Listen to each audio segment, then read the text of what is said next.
Okay. Thank you, Mr. President. I'm glad to be here. I'm here because my sister worked here for CEPS for a couple of years from the development aid. She's in Guinea for the moment. She sent me a text message yesterday for Michael's text, so I'll read it about migration. I'm glad to be here. I've never been here.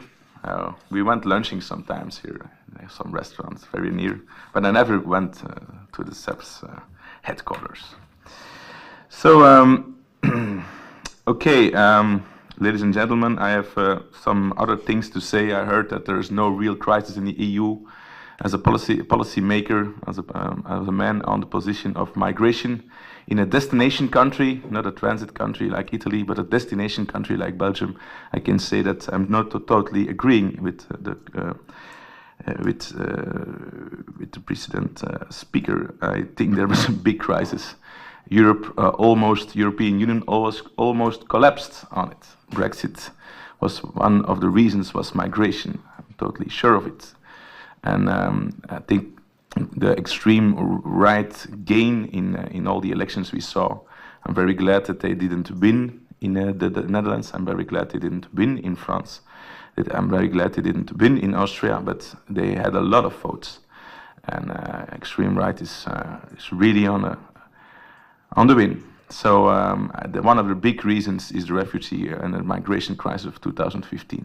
If you talk about numbers, talking about, yeah, there are only 2 million people came in, 1.2, and on 500 million Europeans, it's peanuts. That's always what I hear from IOM.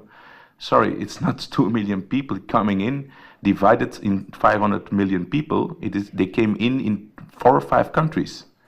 So it's like 1.5 million people came in Germany alone. It's on 80 million people, not on 500 million people. There's nobody in Poland, there's nobody in Spain, there's nobody in Portugal. So it's totally false to use that argument. I think we had the discussion before, and I always will reply on that argument. You have to watch out on the refugee crisis. It was a very destabilization factor, and it continues on being very delicate to explain it to public opinion in Europe.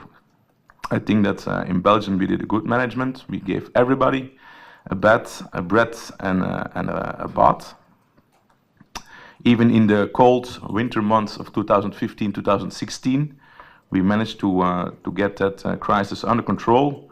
I opened up more than 100 asylum centers. It was the biggest humanitarian operation on Belgian soil since the Second World War. I opened even up, I'm also a mayor in a small village very near Brussels. I even opened up a big refugee center, asylum center, at one point, I think 1 kilometer at my home. So I think I really took my responsibility. I'm taking it every day. And it's not easy, but saying that there was no crisis and it was all peanuts, I'm not totally agreeing on that, I can say that. But talking about, yeah, economic migrants, they're here to stay. Yeah, probably they're here to stay. But I think that's one of the biggest difficulties, that return policy is not as sufficient as it has to be. So more legal ways. Today is World Refugee Day. We have 65 million refugees. It's horrible to hear, but I'm not convinced that the amount that it will decrease. It will increase, I think, because context factors are bad. Climate change, violence, ethnic violence, religious violence, demography. It's not looking right. I think that migration pressure on European frontiers and borders will only increase, not decrease, a couple of decennia coming. So legal ways, yeah, sure, of course, legal ways.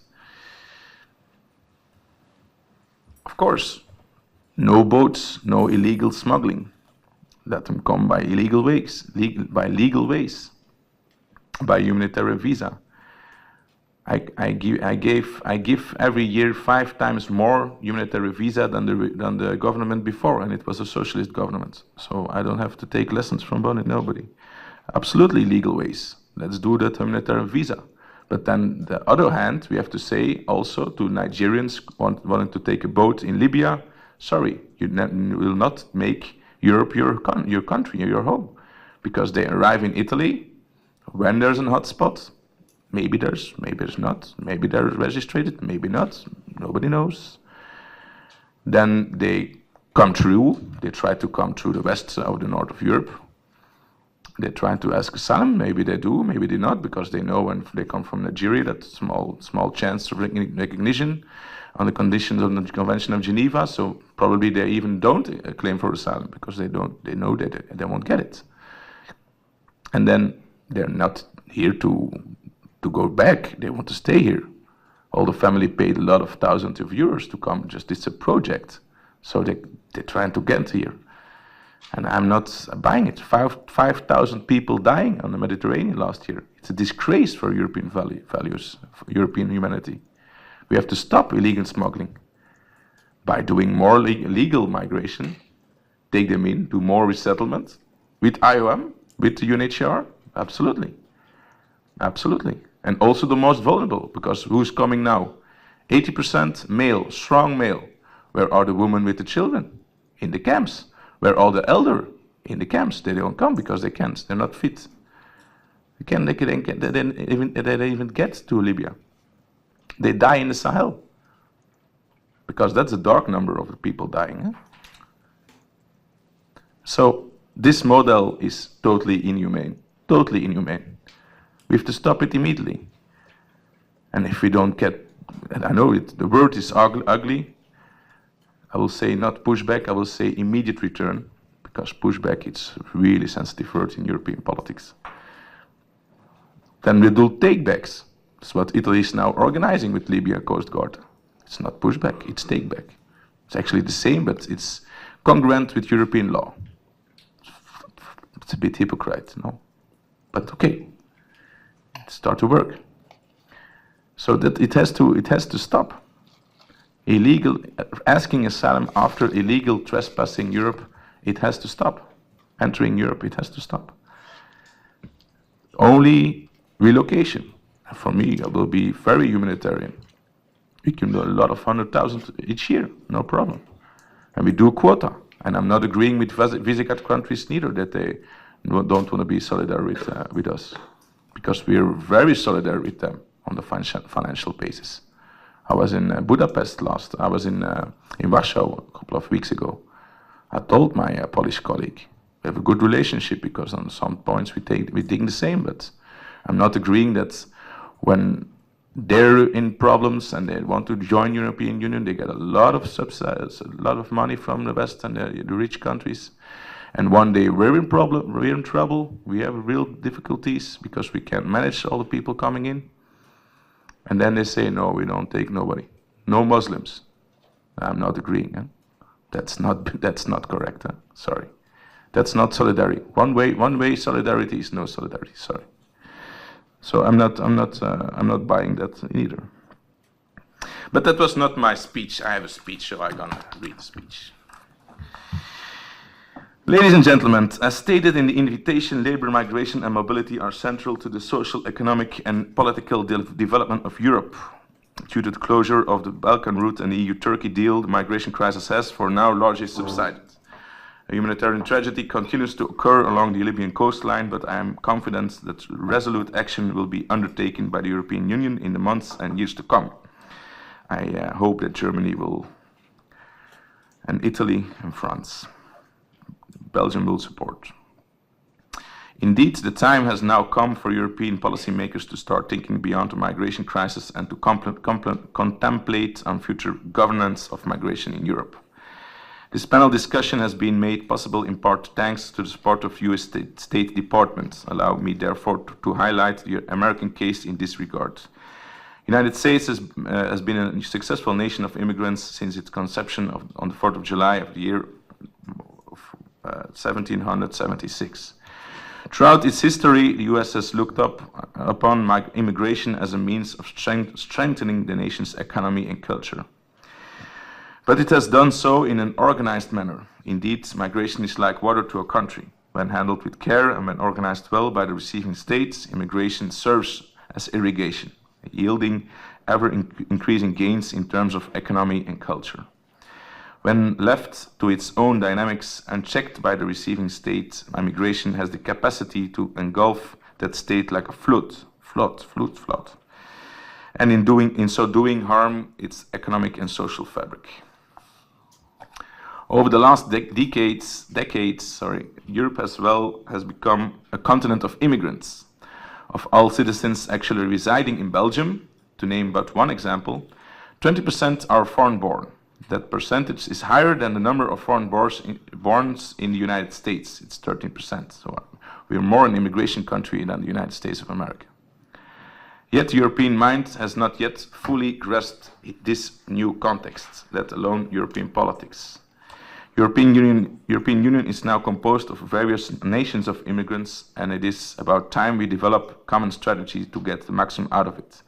United States and other immigration nations such as Australia and Canada can serve as valuable examples for our own challenges and possibilities in shaping the migration policy of the future.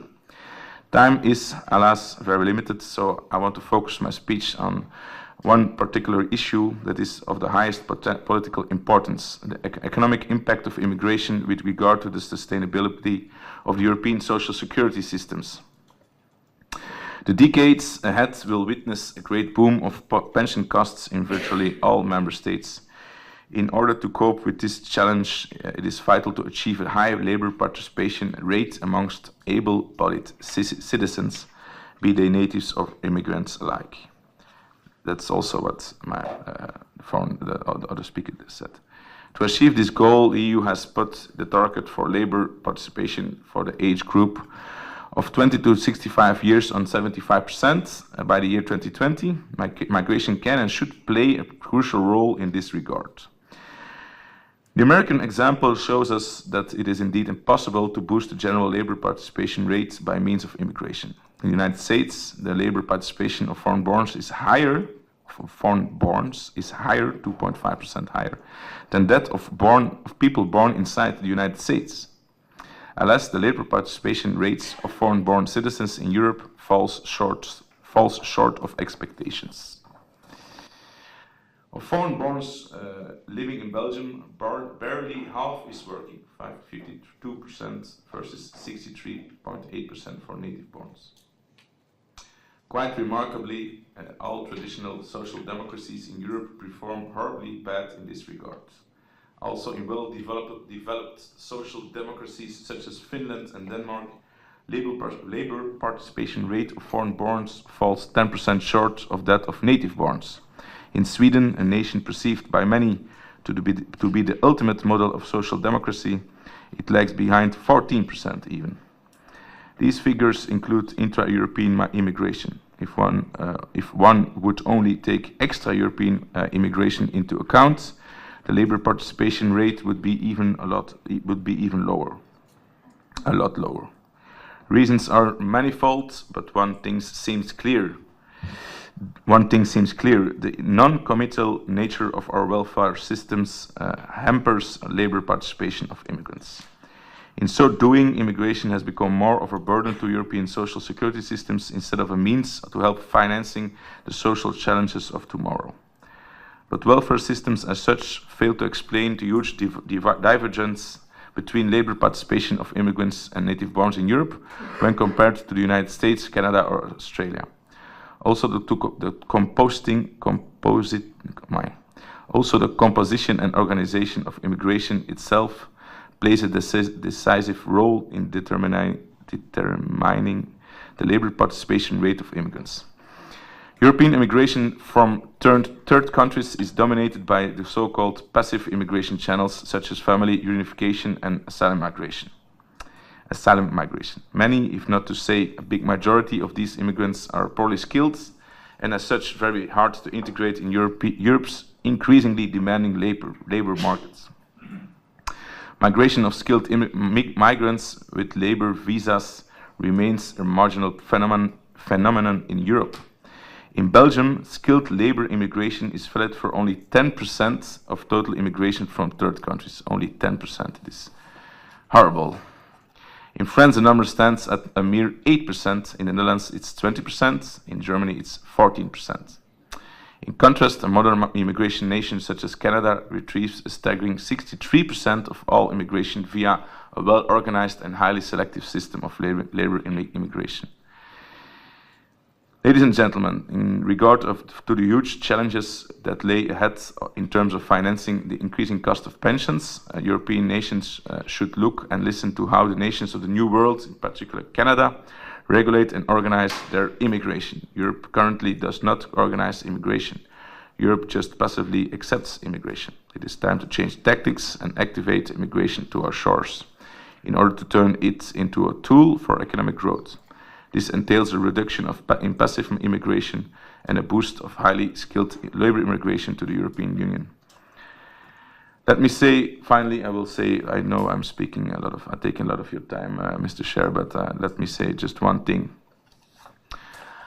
If we go for another European, if we go for European policy on immigration, has to be a policy where we focus on active migration, and I think that Juncker and his team say actually quite the same.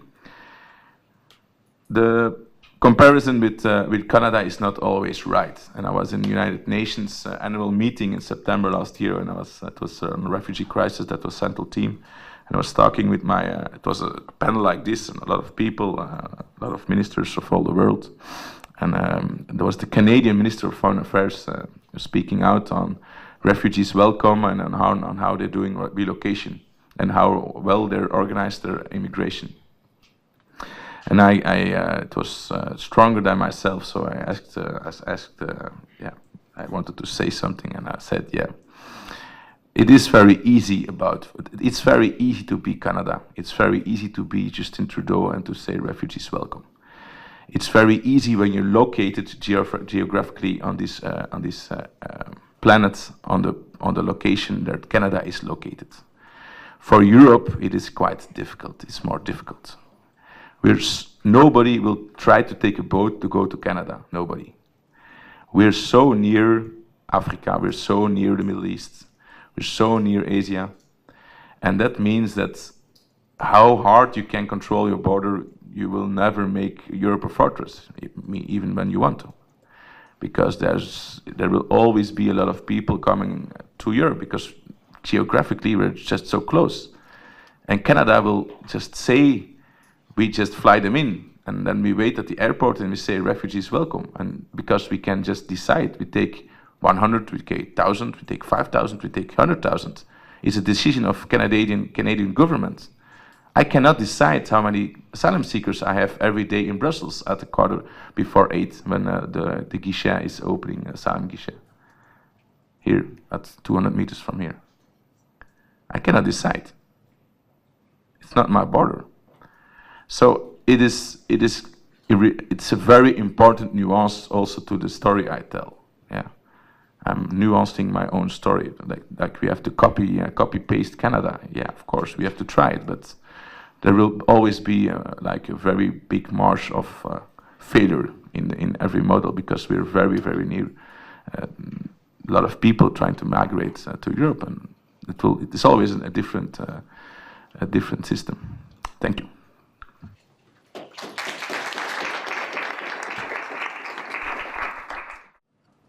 For me, the most important is that we need an anti-drowning plan for all of the Mediterranean. That's priority number one.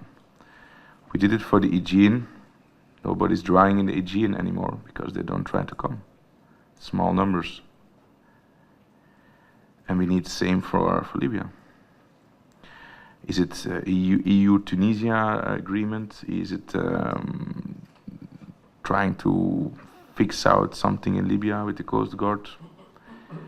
Because I just can repeat myself. For me, it's the actual model is totally inhumane. The weakest stay over. They are left behind. Sorry. Only the strong are coming.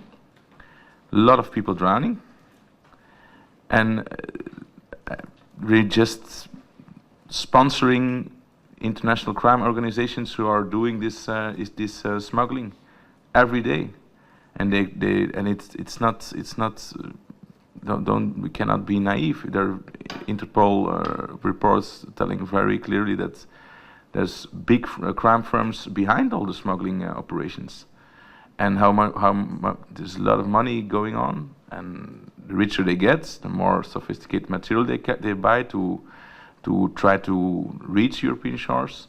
The more money they have to be corrupt and to pay off corrupt cops and corrupt douane and other people, border control officers. So this has to stop, and that's priority number one. Is that an ideal situation to organize takebacks? No, absolutely not. But since the Hirsi Yama versus Italy arrest of European Court, maybe you know it from 2011, it's impossible to organize pushbacks. Before, it's incredible. Before there was no issue actually. Some NGOs maybe. Before, Italian, Greek, Spanish Coast Guard, they did pushbacks every single day. Because before 2011, there was also people trying to come to Europe. We had the crisis, people from Senegal trying to get to the Canary Islands. What did Spain do? They just pushed them back to Senegal. There's no issue. And since the arrest, Hirsi Yama versus Italy, it's impossible. And since then, boats are coming every summer. It's 2011, 2012, 13, 14, and 15, it exploded. And now, but Libya is increasing. It's now 15,000 people came from Libya. I don't know. I think we will 200,000. So we have to stop this immediately, and only by being very, being tough. Now it's not easy. It gives a big moral and ethic dilemma, but then people won't come anymore to Libya, because now there's like 600,000 people waiting in Libya to get to Europe. But only when they get a clear signal that it's stopped with the smuggling, and you never get paying off 10,000 euros, you won't get a European free entry ticket to the European continent. Only then people will not try to get through Niger, through Mali, to Libya. So I think that's the priority number one. Second question on Czechia. I will say how the relocation principle works. Normally, in an ideal situation, when he's relocated to Czechia and he stays in Prague and he wants to come to Brussels, and he just says, I don't want to be in Czechia, I want to be in Belgium. And after he came to Prague, he just traveled through with airlines or something, with the bus, so I think 100 euros. Then I will take his fingerprints, he will be in Eurodac, and I will not inscribe him. I will just send him back to Czechia.